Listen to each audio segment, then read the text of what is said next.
ci biir mun naa lim Amnesty Forum Civil Coalition Public Secours Payé yu demee noonu. ñooñu Macky Sall tënku leen pour wax ji leer. kon boog bu amee pàcc yoo xam ne deful lu wareefam. loolu dafa doon loo xam ne dinañ ko gis ci médias yi facilement xam nañ déclaration ñooñee ñi jiite kuréel yooyu xam nañ seeni intégrité bu baax. ragal yaakaar naa ne comité bi ni mu ko waxee demeewul noonu ndax benn dafa am lu ñu tënk lu ñu tuddee ko ab norme ab charte la boo xam ne dëkk yëpp ñoom loolu la ñu war a sartonte mooy norme ITIE lii la ñu war a doxalee te boo xoolee seen première wareef muy exigence engagement gouvernement bi li koy féddali dañ ne gouvernement dafa war a nommer un haut fonctionnaire kon bokk loolu dafa bokk ci loo xam ne moo tax président di jël ndogal di nommer ay nit ci bopp ITIE loolu amul benn kii boo demee ba Norvège dëkk yoo xam ne ñoo gën a transparent ministre de l'industrie mooy jiite comité ba kon boog loolu dafa doon loo xam ne lu jar a bàyyi xel la beneen wàll bi mooy mbiru confidentialité monsieur Sène confidentialité dindi nañ ko ci contrat yi amatul nëbb ay mbir. contrat yi amatul confidentialité ndax. man code minier bi moo leen tënk même contrat yi jiitu woon. c'est dans le code minier moi je parle pas de contrat j'ai parlé de code minier. même la disposition est reconduite dans le code minier nouveau. pas du contrat code minier bu bees bi mënu fa nekk confidentialité ndax day dëppoog li nga xam ne mooy article 95 ak 96 yi nga xam ne dañ ne respect des principes et exigences de l'ITIE. beneen firnde bu gën a rëy loolu mooy bu confidentialité doon am ba léegi kon contrat minier yi duñ leen publier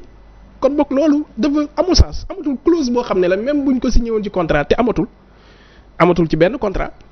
loolu amul benn sens ndax ñu ngi publier li nga xam ne mooy convention minière zircon Niafranc bi bu kii. permis d'exploitation bien sûr am nañ. non convention bi la convention bi. permis d'exploitation la leen jox. convention bi est-ce que am ngeen convention bi am nañ ko. léegi publier ngeen convention bi. convention c'est dans votre site. non publié wu ko suñu site. ndax pourquoi publié wu leen ko. c'est que dafa am publication parce qu'il y a des problèmes xoolal ñun xam nañu. publication bi. c'est pas tout ce qui est publié parce que yaa ngi koy doog confirmer ni publié wu leen convention zircon Niafranc bi parce que y a un problème. léegi mu may ko xam naa dinañ dellusiwaat ci zircon ndax dafa doon loo xam ne am décret bu ñu publier journal officiel la c'est déjà dans le journal officiel. je parle de convention kon li xew ci biir convention bi moom la ñuy tënk ci ab décret publier ko journal officiel. donc loolu du ab problème te ñu ngi ciy liggéey ak ministère des mines pour que mbooleemu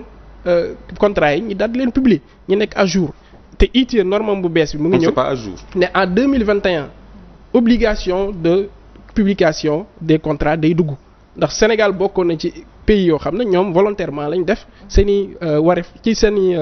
coobare lañ daal di publier li nga xam ne mooy contrat yi. mais décret bi ak convention bi ndax am na différence. déedéet amul benn différence boo xoolee ba convention li nga xam ne mooy yeneen yi ñu publier boo xoolee seen décret par exemple maa ngi andi fii décret wu li nga xam ne mooy zircon bi. bu jogo c'est la même chose. même chose mooy nekk ci biir dañ koy tënk rek. daal di def décret du jébbal ko journal officiel. li may mujjee mooy li nga xam ne moom mooy 10 millions de dollars yi. balaa ñoo dugg ci mbir moyens yi. 10 millions de dollars yi Sénégal moom bu buggee am participation supplémentaire amaat ay actifs ci biir société minière bu mu munti doon. bind nañ ko ci code bi c'est très clair dafa war a génnee ci gafaam ci budget xaalis wala mu lever ay fonds mu daldi koy fay te bu ñu xoolee actif minier yi or bi day yéeg a ko wàcc fer bi noonu phosphate bi noonu bu la ci kenn nax doxul quoi. dafa am mbir yoo xam ne mun nga cee gagner léegi alal ju bari septembre 2011 njëgu 31 grammes or mu ngi toll ci $1,800 l'once mu jóge wàcc na waat ba $1,100 l'once donc gis ngeen différence yi mu mën a gaaw rapidement mu wàcc loolu dafa doon loo xam ne état day calculer risque bi ndax budget déjà chaque jour mu ngi ci déficit budgétaire chaque at loolu dafa bokk ci loo xam ne état di ko ji état ne léegi proposé naa aussi privé national bi mënuñ koo jël man léegi damay bàyyi sama droit duma ko exercer ndax mënoon na ko jënd bu amoon alal bi mënuma ko jënd léegi damay wax entreprise bi na ma doxalal ay projet yoo xam ne mën na suqali li nga xam ne mooy koom-koom bi moo andi domaine agricole quoi domaine agricole communautaire goxu Mbàcce femme transformatrice am na lu leen ci wax boo demee moom mi wax na ko sànq te maa ngi ko ci gërëm ne rapport ITIE dañoo détaillé dépense buñ ci def ci xaalis bi 2015 16 17 yooyu yëpp dañ ko ciy ñëw di ko détaillé benn par benn kon boog loolu dafa doon loo xam ne day wane ne nit ñi ñu ngi génnee information yu war te ay maintenant ñu ñëw ci moyens yi mbir moyen mooy projet li muy laaj ci moyen loo munti def moo xam da ngay tabax kër moo xam da nga bëgg exploiter zircon wala fer da ngay def étude de faisabilité bu wóor. gis nga boo demee banque ba boo yoroon titre foncier bëgg a tabax këru 200 millions li ñu lay njëkk a laaj mooy sa salaire kon boog boo yoroon tool tamit ne da nga bëgg a am ci nangam te njëg bi permettre la nga mën cee am loolu. ci marché bi mën nga béy hectare carotte te doo ci am loolu doo mën sax fay li nga xam ne mooy intrant yi ci def. kon projet bu nekk dafa am réalité mi il faut nga def étude de faisabilité boobu ba mu leer def njàngat xool koom bi ñaata la nar a toll say dépense ñaata la war a toll. nga génnee ci li nga xam ne mooy comme ji nga ci war a am njëg bi nga war a jaayee ci marché international dépendre cycle lay def day yéeg ak wàcc loolu da nga ko ci war a xool donc nga def étude bu complète nga doog a mën a jël sa décision boo gisee jamono ji waa pétrole di naan ñu yaakaar nañ nangam. yaa ngi wax étude de faisabilité. mais tontul si li Clédor wax. Clédor nee na Sénégal am na ay moyens financiers projet FER bi est-ce que mën na nekk yaa ngi wax étude de faisabilité. mais li Clédor wax lan nga ci tontu. waaw li ma ci tontu mooy difficulté yi ma évoqué woon pays africains yu ñu am ci seen i fer yu mel noonu yu enclavé même chose laa ci tontuwaat ndax bu ñu amee moyen dafa am mbir yoo xam ne réalité marché international la moom mu ngi évoqué marché international ci ArcelorMittal mi nga xam ne multinational buy def 78 milliards chiffre d'affaires ci at bi mënu woon réaliser projet bu toll nii bu Falémé bi kon dafa bokk ci ay mbir yoo xam ne état tamit da koy sóoraale ndax état presque entreprise la moom tamit ndax mais ay intérêt public lay gérer loolu moo tax état day xool intérêt am fan la féete bu fekkee man bu ma jëlee ab port ma tabaxal ko sama bopp après ma moom ko maa moom port bi kon dana ma jëriñ pour leneen kenn du ma ko fay keneen du ma ko jébal keneen kon mën naa woyofal projet bi en même temps kon boog man option boobu laay jël wala ma jël option boo xam ne dinaa dem lebi banque lépp li ma war a tabaxee doxal mine bi lépp waaye am na risque boo xam ne mën nga ko ci jël mën nga ko jëlee tamit ab mbetteel bu la mën a dal gis nañ ko ci pétrole Tchad waaw Tchad produire nañ li nga xam ne mooy pétrole tàmbali di def ay programme di yokk ay salaire di def ay mbir bañ demee ba ci biir ba pétrole ba wàccee rek dañoo automatiquement nekk sous assistance FMI kon loolu dafa bokk ci ay risques yoo xam ne dañ ko war a xam ne risque réel la lié à l'économie internationale ak macroéconomie kon loolu dañ ko war a di ko xoolaat bu baax bañ a jàpp ne xëy na nit ñi amuñu patriotisme moo ko waral mais lépp ay scénario la. d'accord dafa doon mbir moo xam ne lu am lu jàngay. Ndeye Di mais vite fait rek ma bëgg ko laaj rek en réalité exploitation feeru Falémé boobu lan la mën a apporter Sénégal en termes de richesse. waaw bu ñu xoolee en termes de richesse man li may wax chaque jour mooy boo xoolee débat bi ñaari pàcc la. am na loo xam ne mbiru philosophie la mbiru philosophie économique ak politique loolu ñun duñ ci xuus waaye li nga xam ne mooy mbiru techniquement bu ñu xoolee njëg yi fu mu toll waaye da ngay jël cycle boo xam ne xëy na da nga ci compter njëg yi pendant 15 ans à peu près ñaata la tolloon pour nga mën a jël benn option ne waa léegi man bu ma jëlee port bi daal di dépenser nangam jël li nga xam ne mooy raay bi dépassé ci nangam dégg construire benn usine ak exploitation bi njëg yooyu yëpp ñaata lay doon ba pare bu ma naree jaay nangami millions de tonnes de fer par at ñaata la mooy dikkee nga def say différence comme ku yore ab tool rek ne maa ngi yore ab hectare bu ma war a béy carotte waaye soxla naa engrais soxla naa surga bu koy liggéey noonu ndogg la njëg bi bu doonee boo xalaatoon ne njog bi 70 000 saagu carotte bi lay doon mu mujj doon 7 000 gis ngeen différence bu rëy lay andi moo tax loolu dafa doon loo xam ne ni ko suñu mbokk yi ca ñaay ba di ko defee ci seeni tool noonu la état tamit di calculer ak projet bi munti doon noonu lañ koy xoolee ndax am na rentabilité te effectivement wax na ko sànq Arcelor ba ñu tollee ci yenn conditions de marché yi mënatul woon fay bu defee investissement boobu njëg bi permettre woon mu fay investissement bu muy def kon loolu dafa doon loo xam ne lu jar a gam-gam la def comparaison bi pour mën a jël décision. d'accord alors Clédor ñu dugg rek ñëwaat encore ci protocole bi nga xamante ne ni Sénégal signé na ko ak Tosyali alors ñi ngi wax ni suñu sukkandikoo ci Ousmane Sonko joxe na ay chiffres yu bëri nee na Tosyali nar na dugal su ma juumulee 510 milliards ci ay koppar wala récolté waat loo xamante ne ni Sénégal moo ci perte. mais contrat minier yeeg pétrolier yëpp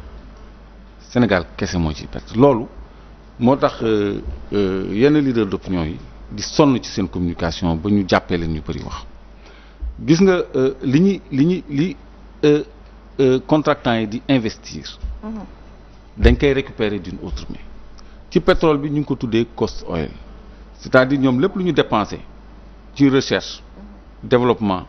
exploitation balaa ñuy séddoo dara dañ koy téq 75% la ñuy dindi ci production bi léegi gis ngeen ma jox leen benn exemple xam nga temps yi ñu ngi naan Aliou Sall suñu 400000 suñu 400000 exemple rek laa leen jox quoi. mais en réalité ñun ñoo war a joxe 400000.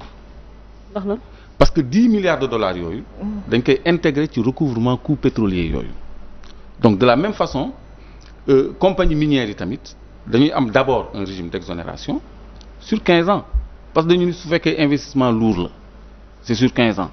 te mine investissement lourd la forcément donc c'est sur 15 ans. du ñu fay sax COSEC du ñu fay TVA du ñu fay douane dañu am régime admission temporaire du ñu fay dara. dafa am ay dispositions sax yu favoriser le blanchiment d'argent yu nekk ci biir code minier yi ak code pétrolier yi parce que dañu mën a importer librement tout fonds acquis emprunté à l'étranger mën a exporter librement sans règlement tout produit de leur exploitation donc loolu ay bunt yu bëri yu ñu leen tijjil la. en plus maintenant des dispositions léoniennes yi nekk ci contrat yi nga xam ne Sénégal du ci profiter lu dul gouvernants yi nguur yi ñoom ñoo ciy profiter ak tubaab yi mais ma rebondir ci li monsieur Paye wax. ci or bi parce que c'est un risque pour Sénégal jënd actif yi parce que day fluctuer parce que j'ai tenu compte de l'environnement international ci kaw Mittal mi nga xam ne ba mu jëlee licence bi cours acier bi dafa wàccoon mais or dafa nekk en phase ascendante parce que bu ñu jëlee conjoncture internationale toujours on va vers ce qu'on appelle une dédollarisation maanaam dollar. D'accord. Rôle bi mu am ci marché minier yi ci cotation boursière yi dafay wàcc parce que dafa am gan bu tudd Chine bu am monnaie bu tudd yuan wala RMB boo xam ne c'est maintenant dans l'escarcelle de la Banque mondiale léegi am ay pays yoo xam ni dañu entrer en conflit avec les puissances occidentales ay États Iran bu mënee bu mënee jaay pétrole am ci leneen lu dul dollar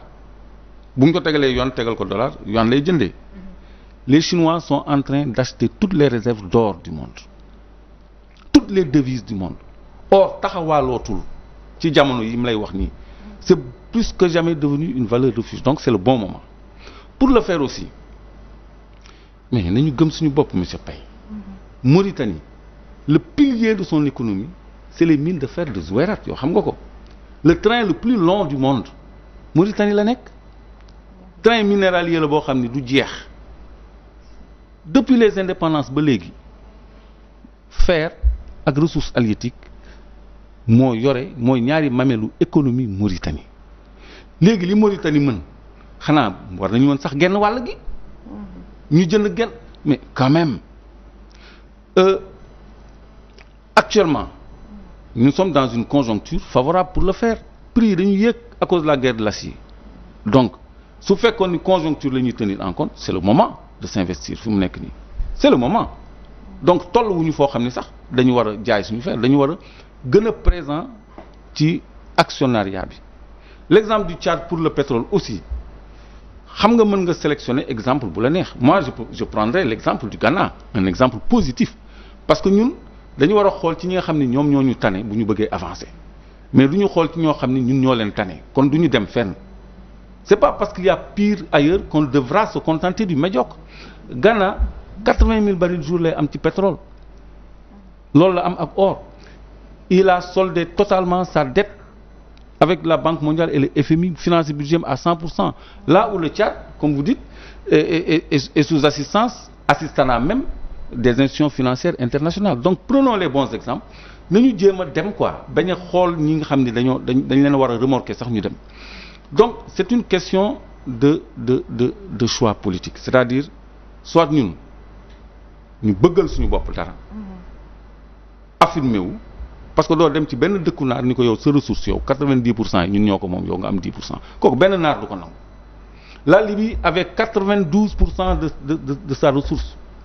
Angola bi seen Petrosen mu ngi tudd Sonangol Total 50% kese la fa am toute la distribution station essence yi nekk Angola Sonangol la Total bi mu bëggee ñu teg enseigne Total dafa dolli actif donc Total a même moins de 50% dans la distribution fii Petrosen lan la am ay bonus de signature ay ñu leen di fayal pour ay matériel informatique ay weccit ay yoo xam ne mais on n'est pas ambitieux on n'a pas de politique minière bien définie boo xam ni dafay respecter intérêt Sénégal. Le gaz c'est la même chose def naa ci chronique tout à l'heure au lieu Sénélec forer ay puits, les puits là ils ont mis 2 millions de dollars pour un puits mooy 1 milliard loolu Sénélec mën na ko. Mais on donne tout à Fortesa, ils prennent ça et puis ils nous vendent tout.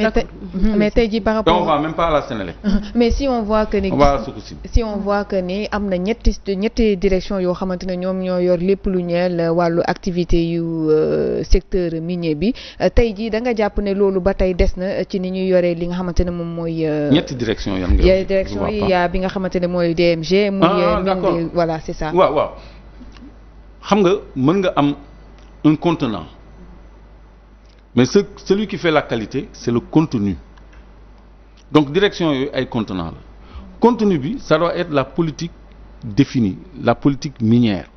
On a un comité d'orientation stratégique. Orientation stratégique. Bon, xam ni moo ñuy xelal ci pexe yi gën a ñoŋ pour wàllu pétrole ak gaz. Est-ce que c'est stratégique actuellement d'envisager au mois d'octobre de vendre tous les blocs restants? Après tout ce qu'on a ici dans le bloc de Saint-Louis, à Sangomar, à Kayar, est-ce que c'est de la stratégie gaz bi ñuy produire Gadiaga ñu privé ko Sénélec au profit de monsieur Crémieux qui est un étranger bu ñu jox ko Sococim muy defar ciment boo xam ne suñu ressource lay gas di ñu ko jaay Sénélec commencé na am problème parce que il alimentait 2 turbines à gaz avec ce gaz de Gadiaga là. Léegi seen rapport bi passé vous avez dit que le gaz 21 millions de normomètres cubes ont été affectés entièrement à la Sococim, n'est-ce pas? 2016, rapport 2016. Loolu yooyu c'est pas donc c'est le contenu qui est un problème parce que on a créé COS-Petrogaz, mais on a entendu un membre du COS-Petrogaz ici nous dire que les contrats ne sont pas renégociables. On ne peut pas revenir sur les contrats. Comment on peut compter sur lui pour une orientation stratégique en matière de pétrole et de gaz? Donc c'est un problème beaucoup plus de contenu que de contenant que sont ces directions-là. Mais tey jii Paye bu ñu dégloo li nga xamante ne ni Clédor wax na ko ni Sénégal yàgg nañu ko léser ci ay contrats yu bëri alors ci protocole bi encore une fois ci fer bi alors tey lan lañ ci mën a jàpp parce que ñi ngi wax ni Tosyali yi bu fekkente ni signé nañ décret yi ak li nga xamante ne ni mooy convention yi du fay impôt ci diiru 10 ans ak yeneen avantage yoo xamante ni dafa mel ni daal ferrailleurs yi nar nañ torox. li am ci li nga xam ne moom mooy secteur bi mooy dafa am lu ñu tuddee prix boo xam ne prix seuil lay doon pour que yow sa projet bi déjà mu rentable waa Mauritanie mi ngay wax saabu tonne fer bi wàccee $70 dañuy tëj ay weer yàgg nañoo grève yàgg nañoo tëj kon loolu dafa doon réalité yoo xam ne économiquement projet bu nekk dafa am réalité yooyu or dafa am ay seuil de rentabilité aussi même chose dafa am foo xam ne or bi bu fa toll boo jëndoon sax 100% Sabodala. mën ngay tontu wala Clédor. li damay ñëw ci li nga xam ne moom mooy protocole bi. waaye damay wone aussi li nga xam ne mooy aspect économie li régir lu tax parfois nit ñi di sóobu ci benn wàll. Ghana ils ont 1 siècle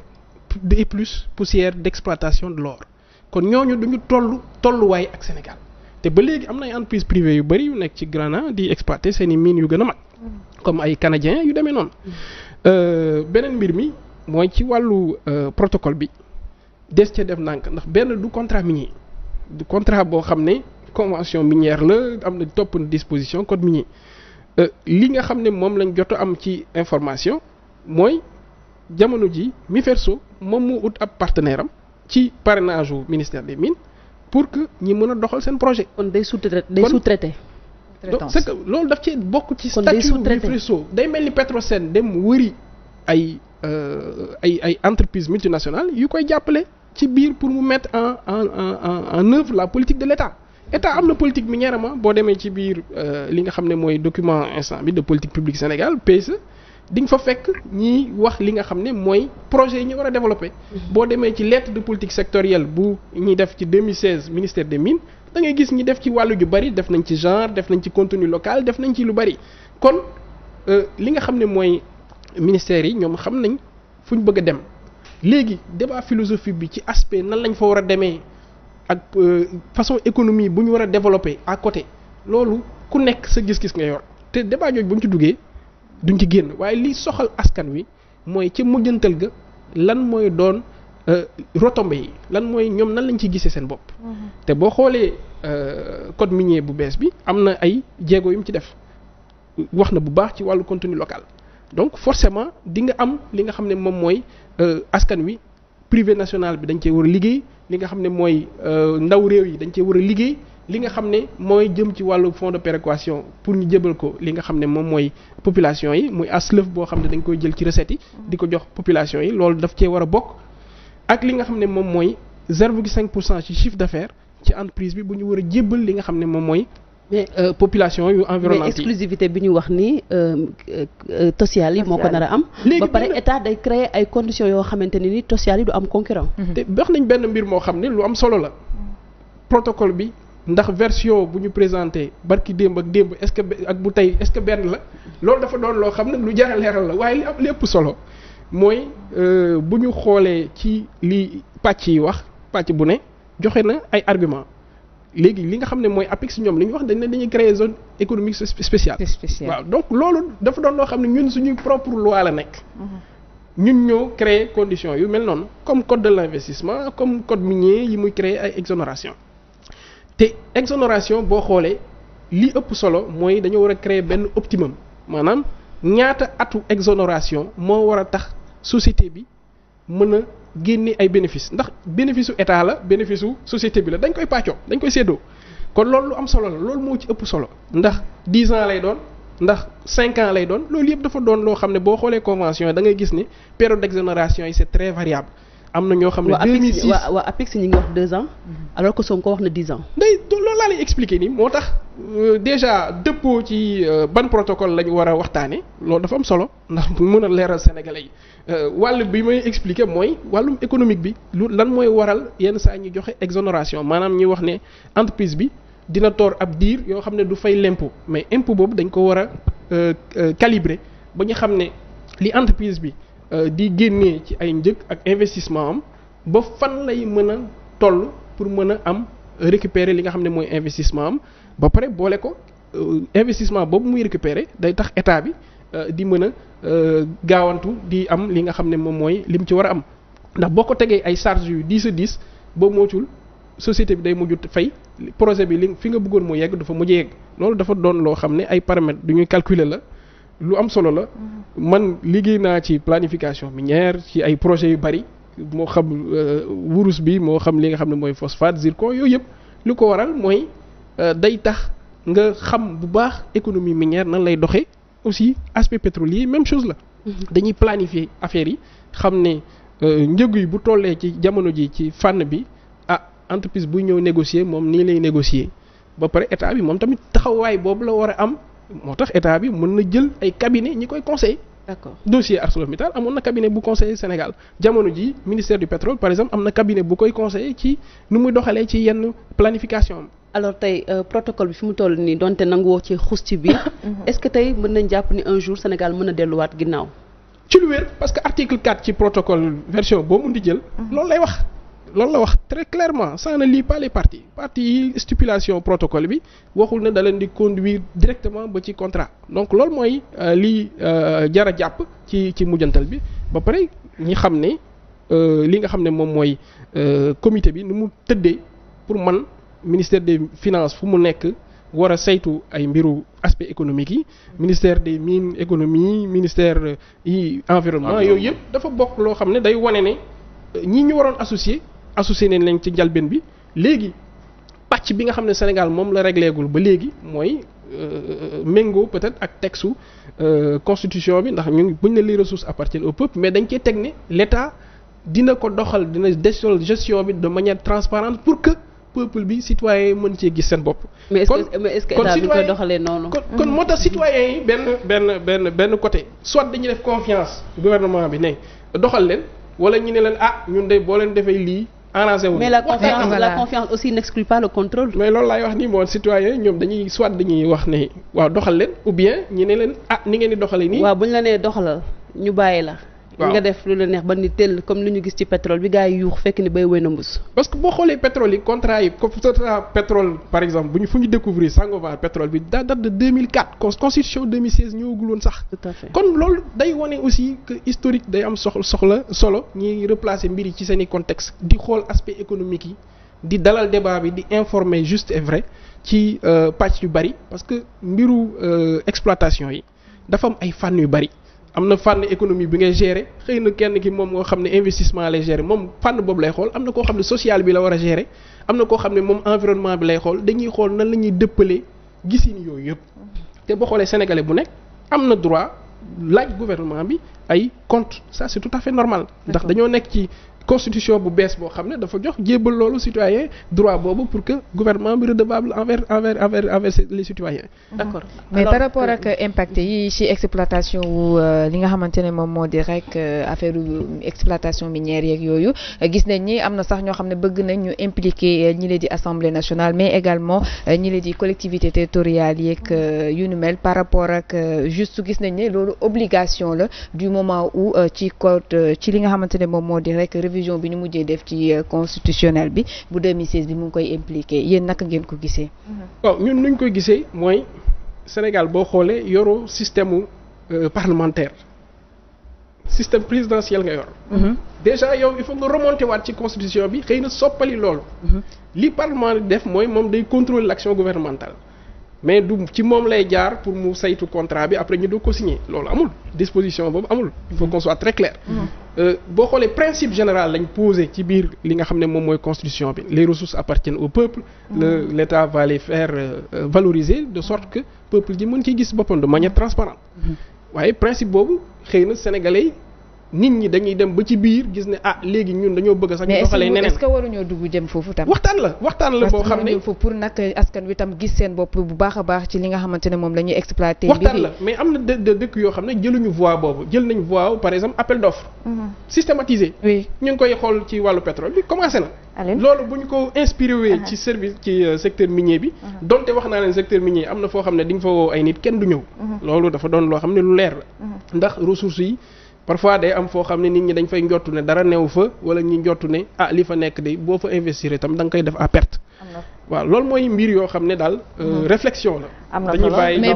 mais mën naa ñëw juste rek ci benn question par rapport ak protocole bi nga xamante ne Sonko présenté na ko est-ce que am na avantage ci état bu Sénégal. avantage yi moom mënoo koo xam lu dul da nga def njàngat yoo xam ne ju wér te wóor la. ci projet bu mu munti doon. gis nga mun nga ñëw ne sama tool gi dama koy béy dama cee bëgg am 1 million nga béy ko am ci 7000 francs mbaa nga perte faf doo sa am loo fayee surga bi noonu rek lay demee ndax mun nga calculer saako carotte bi dama ko bëgg a jaay 70 000 marché bi mujj ko nekk 5000 francs saako carotte loolu day dal suñu mbokk yi nekk ci ñaay yi tool lañ yor c'est le même calcul bi ñuy def ci li nga xam ne mooy yeneen pàcc économie kuy jaay tamit yabooy wala lu munti doon exemple yu terre à terre yooyu même chose la c'est simple. ayca kon première partie bi dañ koo jagle woon rek wàllum fer bi ndey di mais dañuy daal di dugg ci zircon bi rek ànd ak Clédor Sène. waaw ànd ak Clédor ci mbirum zircon bi. alors Clédor zircon bi tey est-ce que askanu Sénégal mi ngi ciy gis seen bopp et puis surtout ci concession bi. non xam nga concession yi contrat yi ñuy signé. invariablement Sénégal dañ leen di léser parce que d'abord ñun 10% la ñu am. te ci code minier bi. am nañu droit jënd 10% d'actifs optionnels mais duñ ko mës a def te aussi bu ñuy jëndanteeg jaayante ay actifs Sénégal am na droit jënd préempté mooy prioritaire mooy appoo jënd loolu duñ ko mës a def léegi non seulement 10% la ñuy am mais régime d'exonération fiscale bi wax naa leen ko sur 15 ans amul impôt amul taxe. Deuxième aspect bi. mooy ñun la matière brute la ñuy exporter du am valeur ajoutée alors que la matière brute elle est pas valorisée du cher dañ koy wanteer daanaka donc amuñu vraiment une politique minière boo xam ne vraiment dafa adossé wu pour dañ ko élaborer pour mu développer industrie Sénégal ak économie Sénégal parce que boo amee ay ressources regarde on a du ciment par exemple depuis 1948 Sococim mu ngi gas ciment foofu mu nekk Tëngéej mu ngi am matière première ba léegi mu ngi fonctionner ñi fay liggéey ñëpp c'est des Sénégalais les techniciens le directeur général les ouvriers tout le monde ay Sénégalais ñooy liggéey bi mais tubaab a ko moom ñun 10% lañ ci am ciment bi yokku na ciment bi cher na ciment bi yokku na ciment bi cher na pourquoi comme Sénélec ni mu doonee société nationale mais état mënul defar société nationale buy exploiter ciment di ñu ko jox deuxième cimenterie bi Layus troisième cimenterie bi Dangote c'est loolu la ñuy jooytu ñun donc zircon bi mënoon nañu créer ay unités yuy defar zirconium bi par exemple ay fours à métaux yoo xam ne dañ koy transformer mu nekk de la valeur ajoutée parce que zirconium boobu c'est indispensable ci fonctionnement centrale nucléaire ci les réacteurs les points chauds yi nga xam ne mécanique yi da koy soxla dafa dañ ko soxla c'est plus prisé que l'or mais ñun dañuy jël suuf si noonu brut jaay ko duñ ci am dara. donc est-ce que tey jii ci exploitation bi yomb na ngir xam quantité yi ñuy jël est-ce que loolu la ñuy déclarer. waaw xam nga man dem ci def benn petite investigation parce que ñoom ñu ngi déclarer ay quantité d'abord il y a le décret et la convention minière contrat bi ñoom dañu chartonteeg nguur gi ni dinañu exploiter au minimum 80 000 tonnes de zircon par an dinañu exploiter 600 000 tonnes d'ilménite mooy titane bi mais ñoom àgguñu foofu ba léegi parce que ci 2014 seen rapport 2014 bi ñoom li ñu exploité ci zircon yëpp paasewul 7300 et quelques tonnes léegi nga ñëw boo xoolee rapport monsieur Paye bu 2016 ITIE li ñu exploité ci zircon 62 000 tonnes la boobu sax jege si nañu normes yi tuuti mais boo demee xool sur